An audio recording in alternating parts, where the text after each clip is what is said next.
माता की मित्रों, आज से पाठ चालू करते हैं गुरुदेव का, यानी गुरु ग्रह का। मेष लगन में गुरु ग्रह को विभिन्न स्थानों में प्लेस करवा के हम लोग उनके फलों को जानने की कोशिश करेंगे। राशि अनुसार, भाव अनुसार, नक्षत्र अनुसार कैसा फल प्राप्त गुरुदेव से हम लोगों को प्राप्त होता है। गुरुदेव के विषय में एक बात ये भी बोली जाती है कि कार को भाव नाशाय, मतलब गुरुदेव अकेले स्वतंत्र प्रभाव लेके अगर किसी स्थान पे प्लेस हो तो उस भाव का वो नाश करते हैं। ऐसा सच में होता है? नहीं होता है।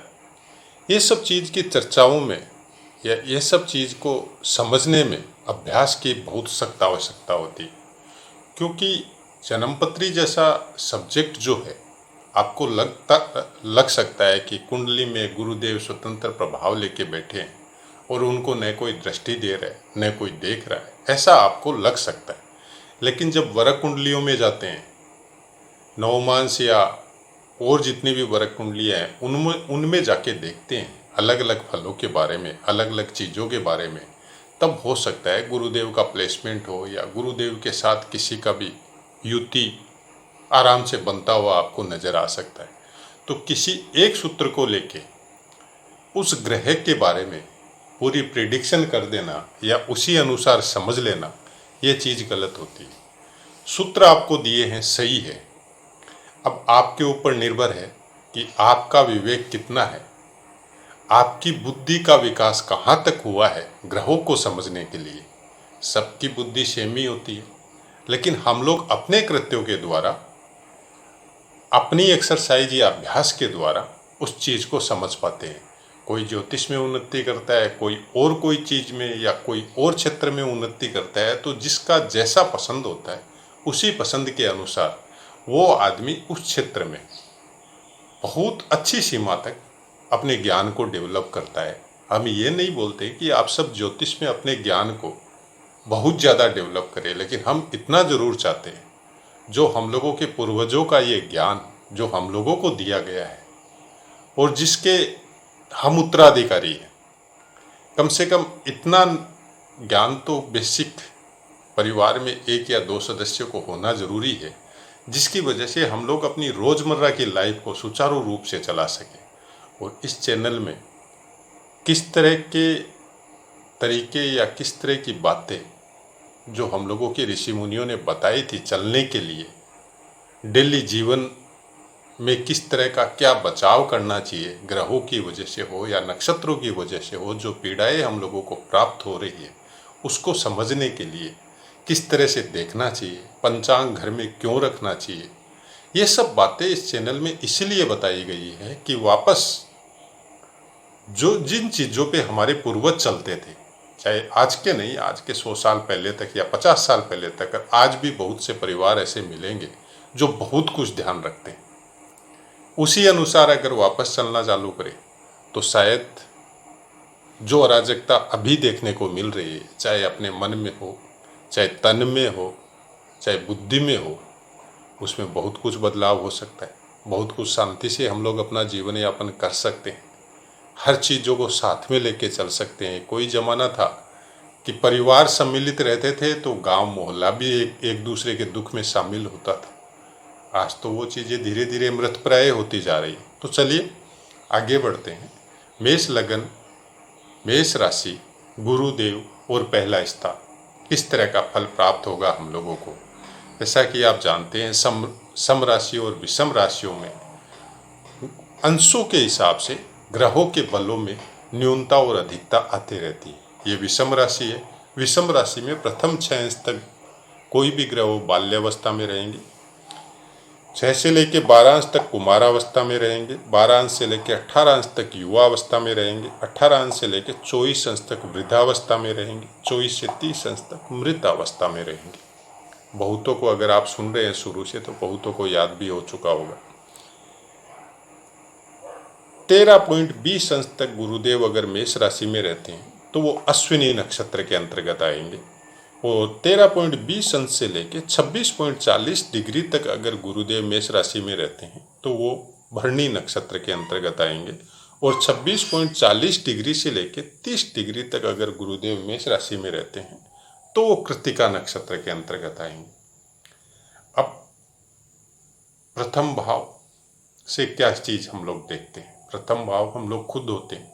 हम लोगों का मस्तिष्क का विकास, हम लोगों का आचरण, हम लोगों के शरीर का स्वास्थ्य, हम लोग जीवन में क्या करेंगे और किस तरह से करेंगे, खासकर बुद्धि का विकास या मस्तिष्क का विकास हम लोगों का कैसा होगा, धारणा शक्ति हम लोगों के अंदर कैसी रहेगी और किस तरह से दिमाग के द्वारा, शरीर के द्वारा हम लोग क्या कर सकते हैं और क्या करेंगे, उसके अनुसार, उस लग्न के अनुसार, उस वो भावपति या वो लग्नपति कुंडली में किस तरह से प्लेसमेंट है, उसका अपना एक योगदान प्रथम भाव के ऊपर बहुत अच्छा होता है। तो वो तो आपको देखना ही देखना है।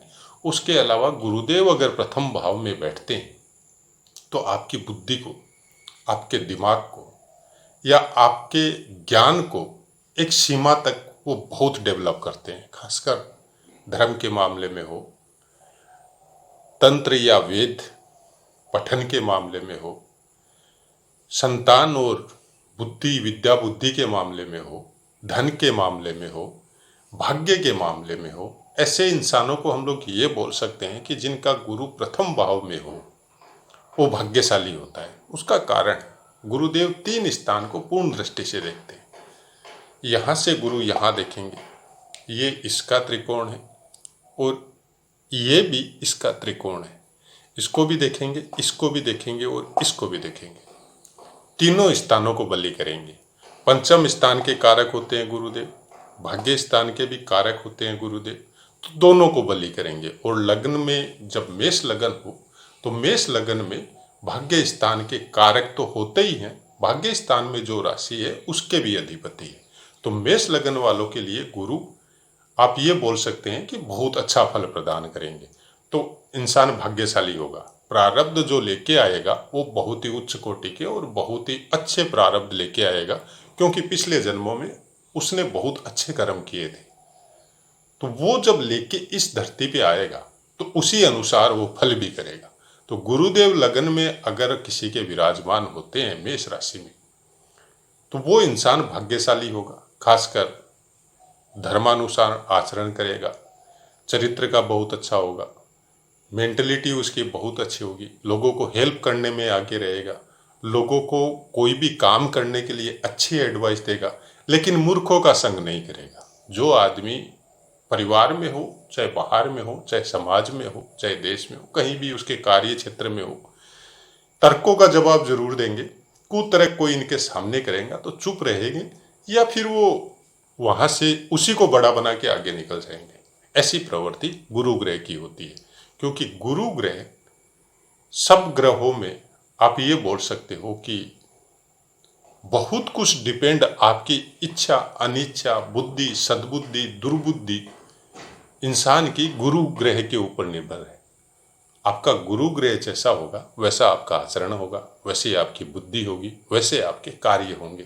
किसी कारणवश आपका गुरुदेव लगन में है, चाहे मान लीजिए मेष लगन में ही है, और कोई ऐसे कर्म हो गए या परिवार में हो गए, पारिवारिक संस्कारों की वजह से आपने कभी कोई गलत काम कर दिया, गुरुओं का अपमान कर दिया या धर्म से संबंधित कोई आचरण गलत हो गए, तो फिर गुरु ग्रह साइलेंट हो जाएंगे। मैं ये तो नहीं बोलता कि वो खराब फल देंगे आपको, लेकिन वो साइलेंट हो जाएंगे। उनके शुभ कर्म जो लेके आए थे आप, या जो प्रारब्ध अच्छा लेके आए थे, उसमें उसके फलों को प्राप्त करने में आपको फिर बहुत प्रॉब्लम आएगी।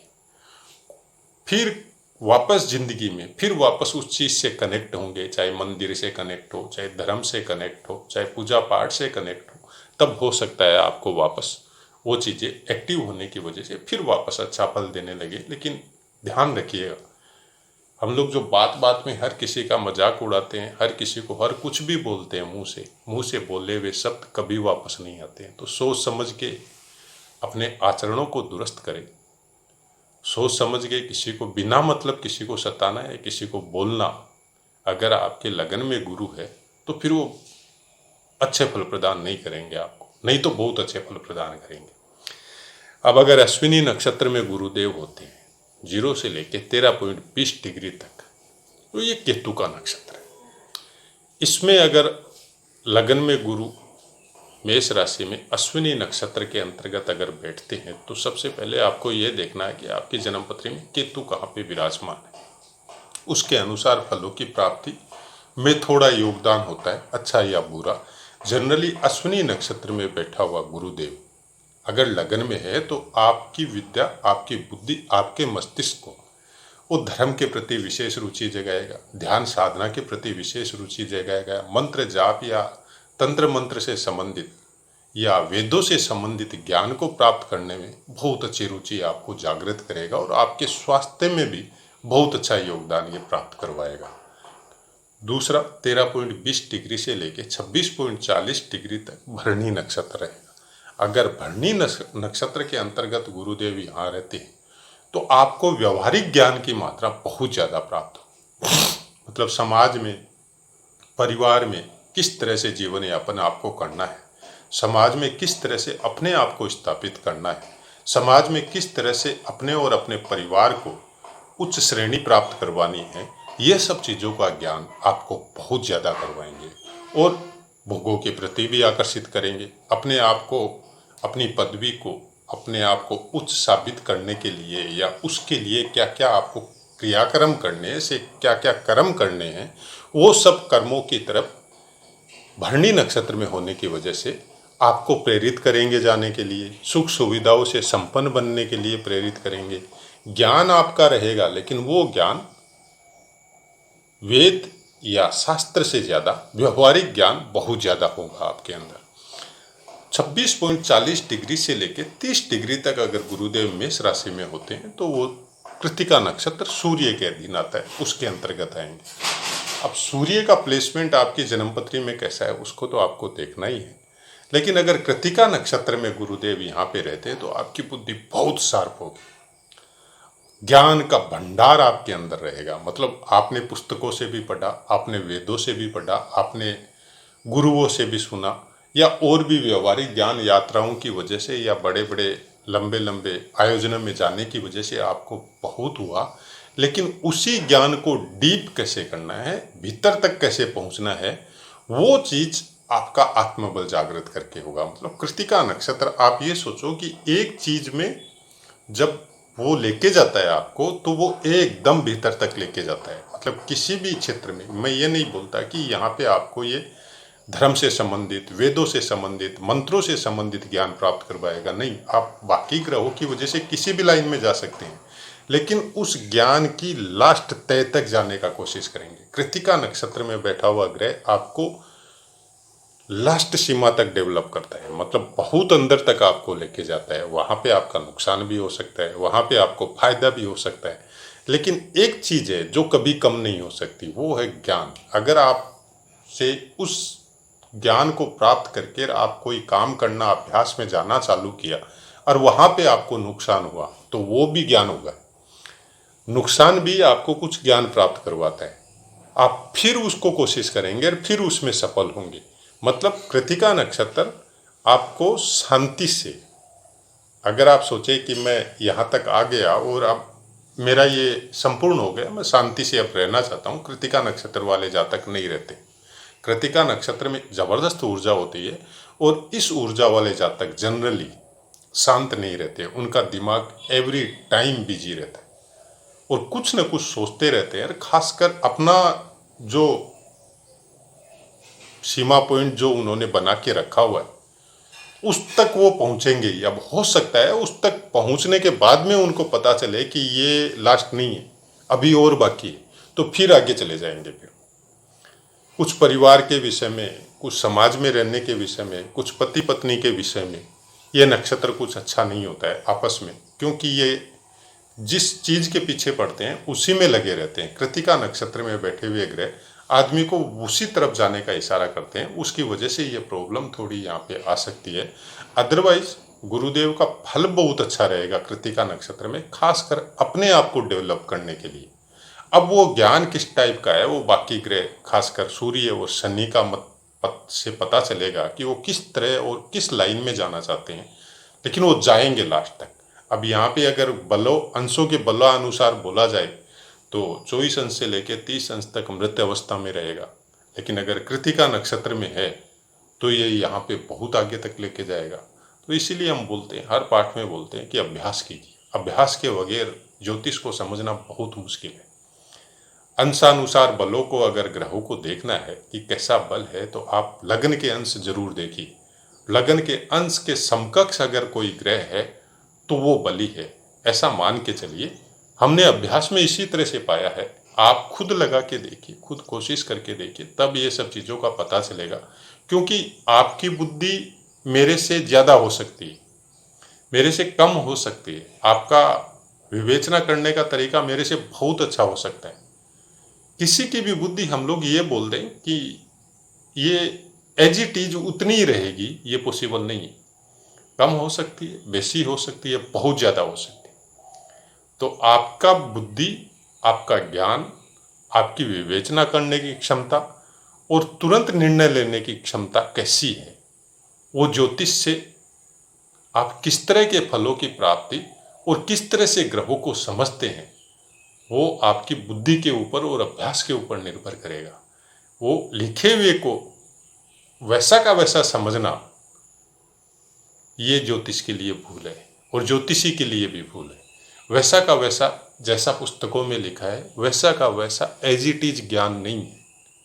ये सूत्र है, वो सूत्र आपको अनेक बार पढ़ने से, अनेक कुंडलियों में लगाने के बाद में उसका कुछ पता चलता है। कोई भी सूत्र आप ये कभी मत सोचिए ज्योतिष में जो पुस्तकों में लिखे हुए श्लोक है वो वैसे के वैसे जाके आप कुंडली में लगा के फलादेश कर सकते हैं, नहीं, कभी मत कीजिएगा। खुद का अभ्यास बहुत ज़्यादा है, होना जरूरी है, और बहुत ज़्यादा तरह की कुंडलियों में होना जरूरी है, तब जाके कुछ समझ में आएगा। केवल एक ग्रह से या 9 ग्रह से, लगन कुंडली से ओनली फलादेश नहीं होता। इसमें बहुत सी वर्ग कुंडलियाँ हैं, दशा महादशा है, अष्टक वर्ग है, शुभ गोचर अशुभ गोचर है, वेद है, बहुत कुछ देखना पड़ेगा आपको, तब जाके कुछ थोड़ा बहुत समझ में आएगा। तो आशा है मित्रों पाठ समझ में आया होगा। पाठ से संबंधित कोई भी बात हो आप कमेंट कीजिए। मेरी कोशिश 100% आंसर अभी तक दे रहा हूँ, आगे भी यही रहेगी। अब अपनी वाणी को विराम देते हुए आपसे आज्ञा लेता हूँ। जय माता की।